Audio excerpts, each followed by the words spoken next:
Hi there. You are listening to A Founder's Life, and I'm your host, Leo Gestetner. My guests and myself share our entrepreneurial journey and our methods for a balanced life.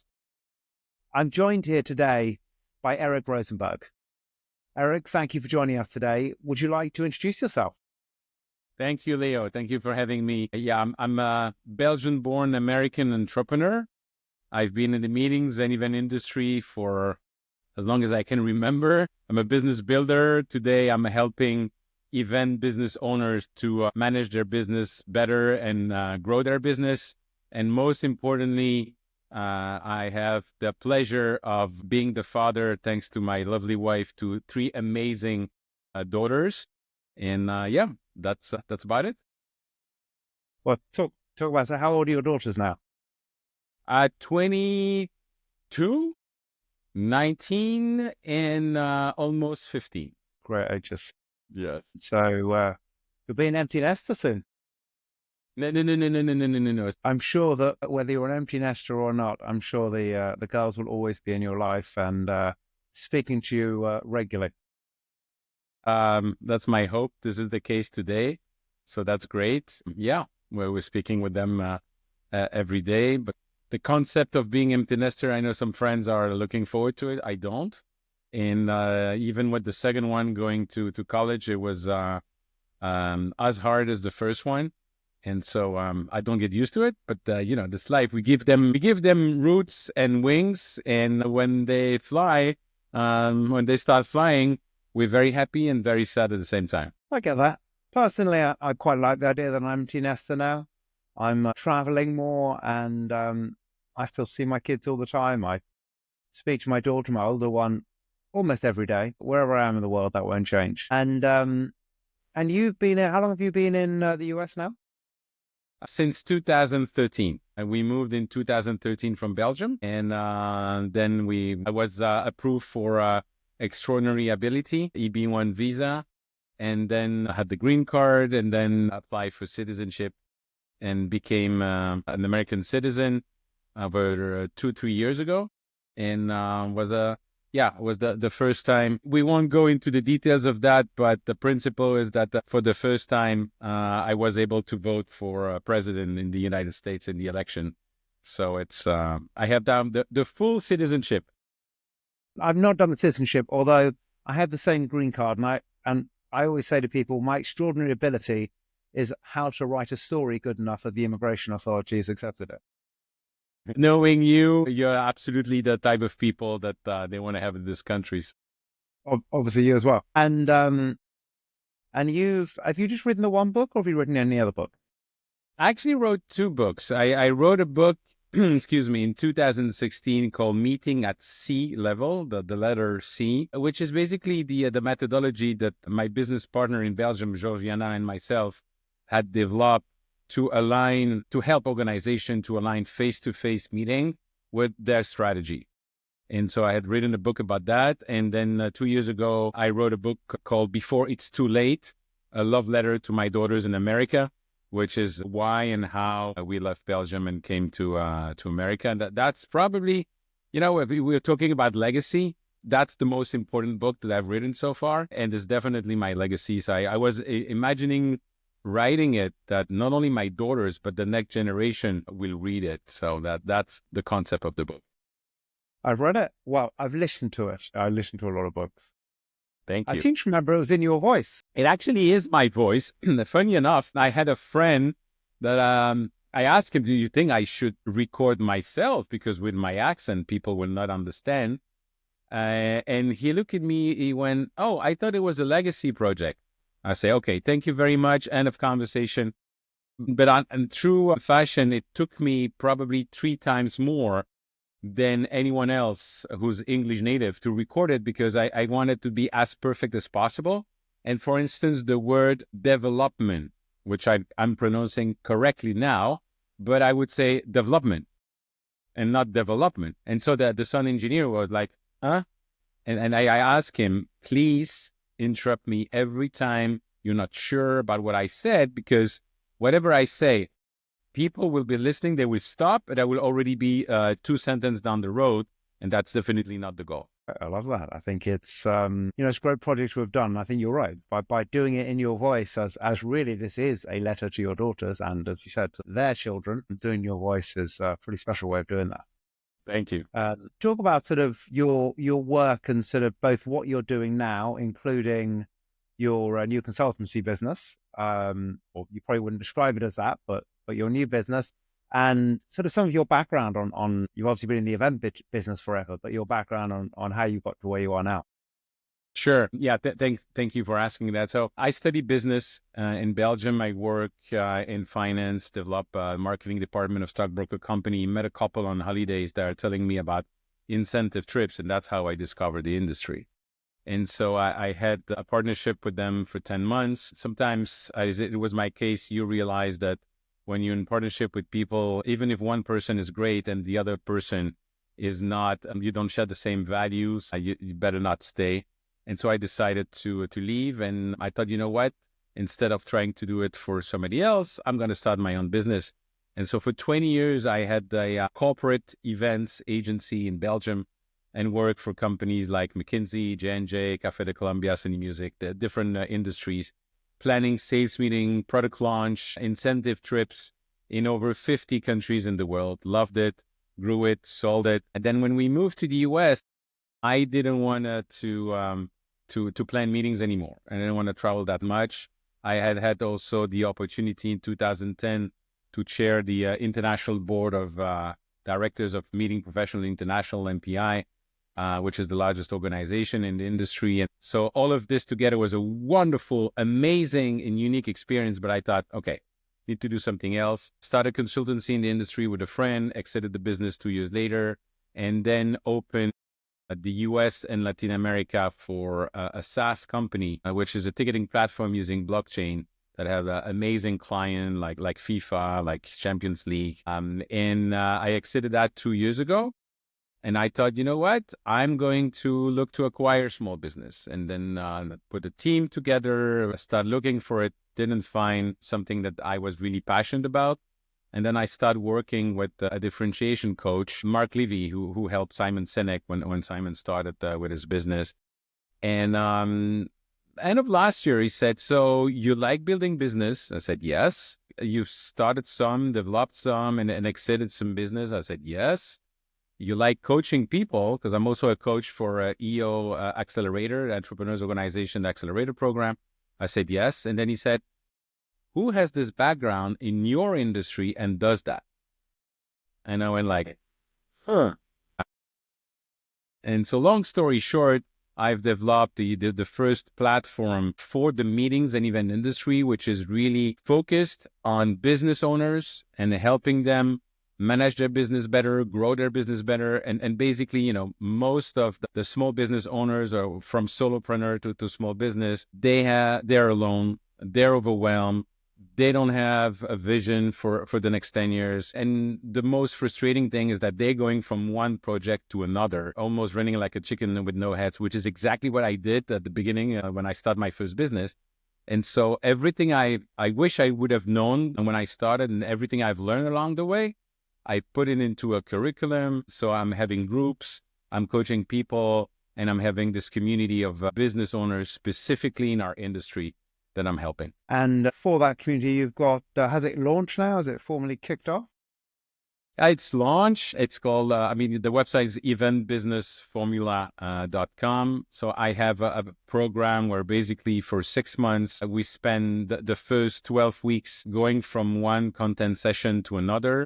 They review the entire business, and then the next 12 weeks to work on implementation and execution. So they completely change the way they approach their business. They completely change their entire approach. They start working on their business and really building a business. And I also have a podcast called The Business of Meetings with over 250 episodes.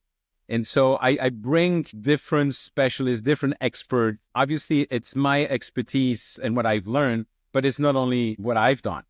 It's the network that I've built. So I bring people that can help them on specific topics. whether it's how do you arrange your finance, what are the key numbers you should be looking at, how do you use AI in your business. So everything that is related to managing and growing your event business, that's the focus. And so plus I love reading. I'm going to different conferences. Everything I learn, I keep sharing it and creating this community where also people help each other. So I love it. I'm passionate about this industry. I'm passionate about helping people, and I found a way to leverage that and building my own business. And is that your full-time job now? Yeah, That community? absolutely. 150% of my time. A typical entrepreneur. Nothing's ever Yeah, 100. well, listen. Yeah. Well, what would they say? An entrepreneur is somebody is gonna wants to work 80 hours a week to avoid working 40 hours a week for somebody else, right? But it's not. I like I that. know you're focusing as well on. I would not call it work-life balance, but work-life integration. And it's not that I don't see the hours. I work by objectives, but it's really I enjoy what I'm doing. Always thinking, should I be the one doing this, or could somebody else do it in the team? And make sure that I block time for reading, that I block time for myself, and more importantly, that for me, that I block time to spend with my family, to do sports. So it's really the whole package, which is why you and I would never fit into any large organization, and we need to be our own boss. Oh, I'd be a horrible employee. Uh, what? What you talked about blocking time, I often say to people is really the key to it, which is we can always get stuck into whatever it is we're in the middle of. So, you need to block out that time. Like next week, my son is in town and I have every afternoon blocked out in my schedule so that I know that I'm there to spend the time with my son. And if I don't do that, then my schedule will get very full. I've blocked it out in advance. And what do you like to do for health in whatever form that takes for you, whether that be fitness, nutrition, etc.?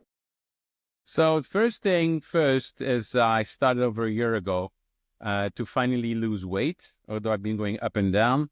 But as I said, I didn't become fat overnight. So it takes time. But I've been doing, first of all, going to specialist doctors. I have quarterly blood tests besides different sort of peptide. I've also used some vitamins. I'm playing pickleball. I'm doing Krav Maga with my daughter. I'm walking on a regular basis. I have this vest with weight that I'm wearing, and I try. That's the toughest for me, honestly. It's to sleep enough. I know that sleeping is part of health and balance, and that's probably the most difficult thing for me is to stop and to go to sleep. But yeah, I've been doing that consistently. In the past, I've done programs like 75 Hard, and I did it until the end. And now it's really changing completely the habit. And one thing that works very well for me as well is intermittent fasting. So that's also something that I've been doing. I don't even remember when I started. Less than a year ago, but I don't remember when I started. It's just become a habit. Yeah, I'm a big believer in intermittent fasting. At its core, though, I think for me, the problem with something like a 75 Hard is you're all in until you're not. So like our health app, my daughter is a co-founder on a health app, which I'm launching on the 1st of January. And, it's about healthy habits because nothing needs to be every day. You don't need to eat perfectly every day. You don't need to intermittent fast every day. You don't need, it's about creating habits, whether that be twice a week, 5 times a week, whatever it is that you need that's achievable. As you said, you didn't put weight on in a day or two. You're not going to lose weight. You're not going to get healthy in a day or two. It's about how can you build habits that will stick with you long term. Absolutely. What is exactly what you're doing with your daughter, the app? I know you're launching the app, but how can somebody like me use the app, for instance? Well, it's going to be fun, actually. I'm really excited to launch it. So it's soft launching 1st of Jan. It'll be available to download in the app stores. And at its core, we've got AI. We've been building AI for a long time. But it does everything. Like we've got modules for intermittent fasting or nutrition tracking, planning, so suggesting meals. We track sleep because sleep is actually one of the most important things. If you're not getting sleep, then your body's not recovering. We're tracking fitness, and we're taking all of this data. We're helping you set goals that are achievable, healthy habits. And then, we're helping you on that path in whatever form that takes. Our typical users, especially initially, will be, I'm going to call them average Joes, sort of typical people.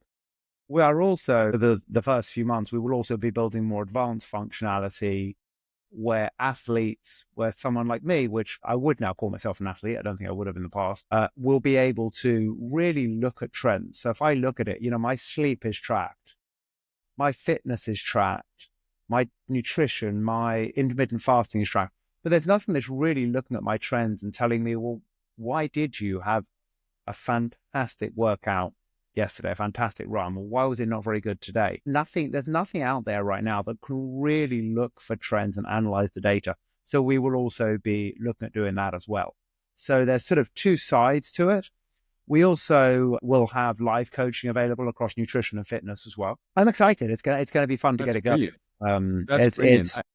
It's got a lot of potential. Who knows where it'll go? Yeah. No, I like the fact you're looking at trends to explain why one day was great and not the others. That is indeed something that I don't see where you can find that today. Yeah, and so what do you like to do for fun? I like to do for fun. But first of all, I like to read.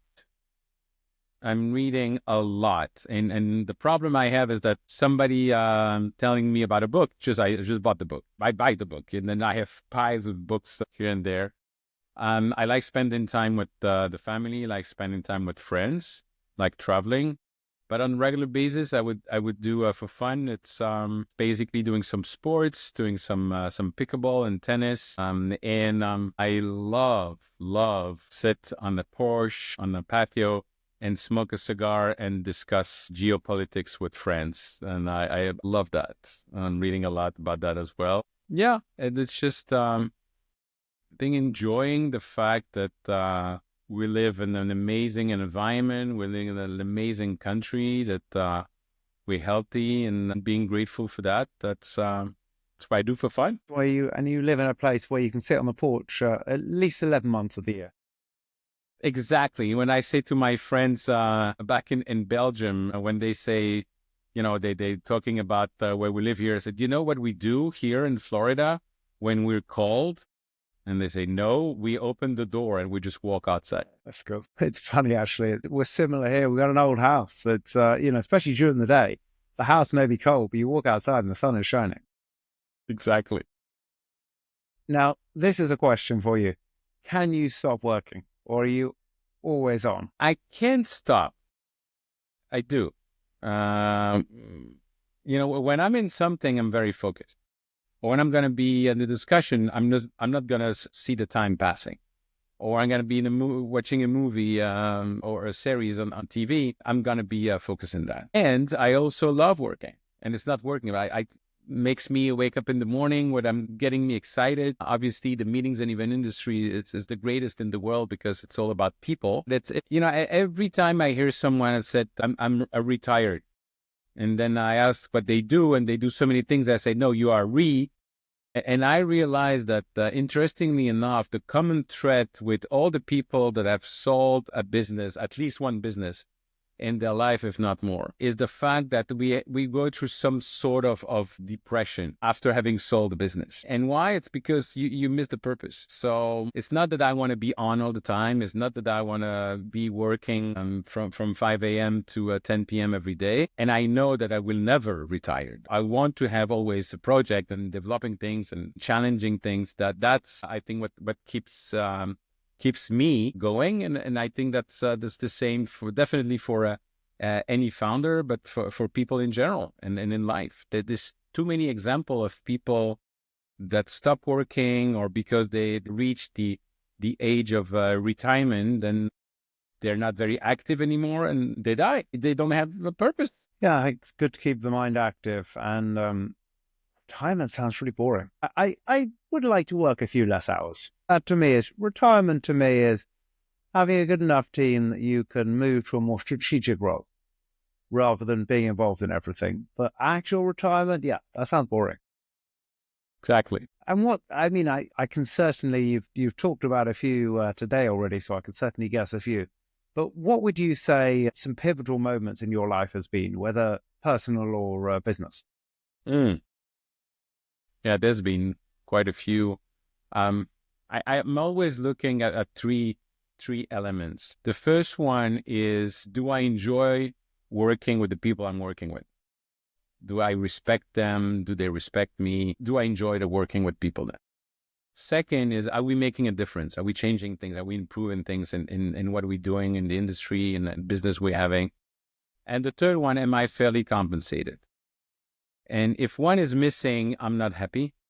And if two are missing, I'm gone. And so the pivotal moment, there's been several, but it's always going back to, first of all, trusting my guts, my intuition, but also looking at those three elements. And the rest is, I do believe in serendipity. And my first job, I met a guy who owns a stockbroker company at a barbecue.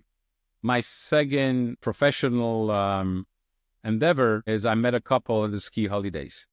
So, you never know what's going to happen. But and then it's also, especially when we decide to leave Belgium and come to America, it's obviously a very important pivotal moment, but it's facing the facts and it's connecting the dots and then making a decision.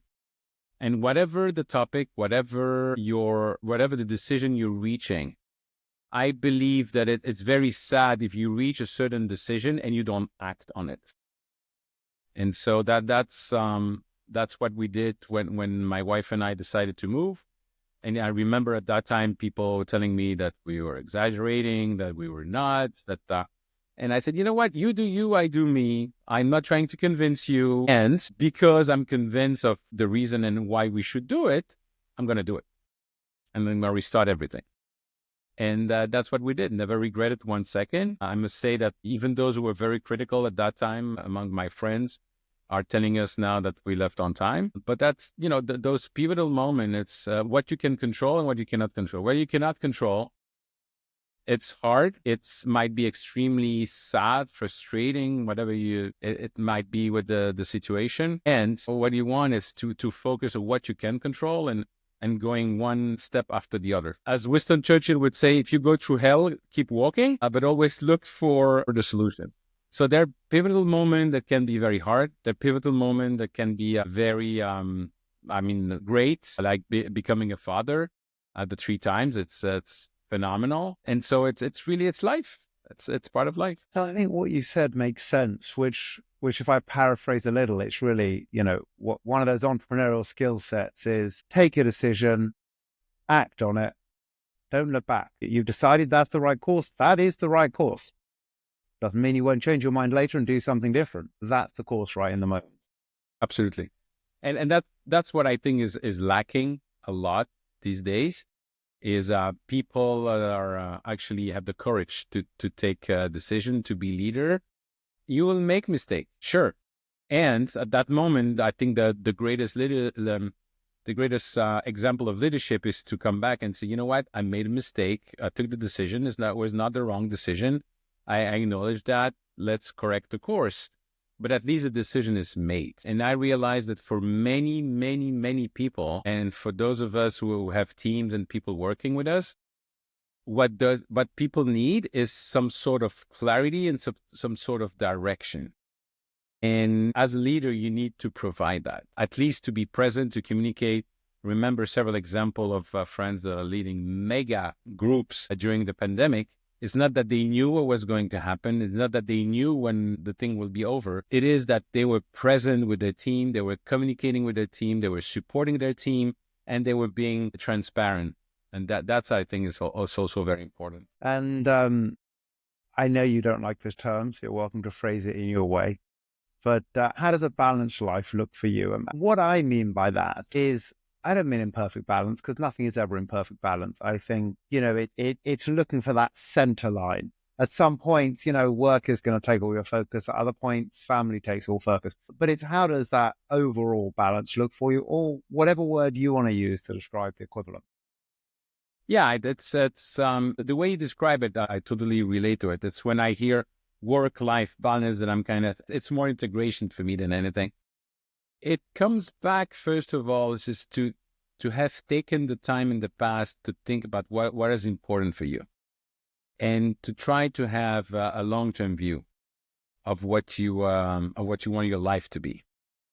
And when you have that like long-term vision, you look 10 years down the road, what is gonna be. Then yes, some moment works is takes more of your time. Other time is the family or somebody who you have to take care of. Sure, but it's always going back to why you're doing that, and is it in line in the long term view that you have. And by the way, having this view of long term is also helpful when you have to face challenges, because you can remain focused on that. But to me, it's having an impact on, the story of the guy who wanted to change the world, and he tried and didn't succeed. And so he said, I'm going to change my country. He tried, didn't succeed. Oh, I'm going to change my city. Tried, didn't succeed. I'm going to change my family. Tried, didn't succeed. And finally he said, you know what? I'm going to try to change myself. And that's when change really happened. So having an idea where you want to go, and then always going back to it, that's to me the balance that you're talking about. And one thing you said about speaking with the children, that's part of my long-term goal, is that every day I'm in touch with my children, whether it's through email or a FaceTime or ideally in person, but that every day that there's a touch point with them. There's nothing more important. Agree. And is there anything else that you'd like to share today? And we can discuss about so many different topics, but yeah, it's probably my favorite quote, which is linked to everything we just said. It's from Rabbi Hillel. He said, if I'm not for myself, who will? If I'm not for the others, what am I worth? And if not now, when? And that's, I think, summarize what I believe in general in life and what I try to do every day. And again, something you could definitely say is an entrepreneurial skill set. That's true. Absolutely. And how can people find you? Sure. So the best way to find me is on LinkedIn. So it's Eric with a C and Rozenberg, Rozenberg. And then it's the podcast, The Business of Meetings, or it's through the website, eventbusinessformula.com. Thank you. I appreciate you joining today. Thank you very much, Leo. Always a pleasure to speak with you. And thank you for listening to today's episode. If you enjoyed this conversation, don't forget to subscribe to this channel, tell your friends, and leave a review.